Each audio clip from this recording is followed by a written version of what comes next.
preparen per a baixar la fusta. Els uns ixen a peu i altres en raïs fetes amb troncs. Arriben al punt on s'acumula la fusta i comença el descens. Amb l'ajuda d'uns ganxos van arrossegant els troncs pel xúquer riu avall. Rememoren la manera tradicional del transport per a proveir de la fusta necessària als pobles.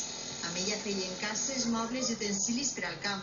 Que tinguem constància des de que Jaume I va ordenar fa 800 construir la sultantella per a regar al Sina i que després la va llamar Venècia, que s'ha transportat a Sant troncs per així pel riu.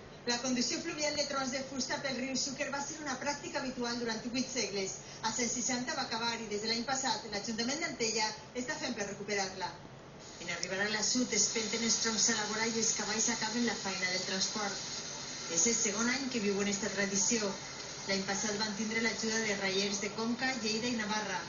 Tots junts volen que este transport fluvial de la fusta siga declarat Patrimoni Immaterial de la Humanitat per part de la UNESCO.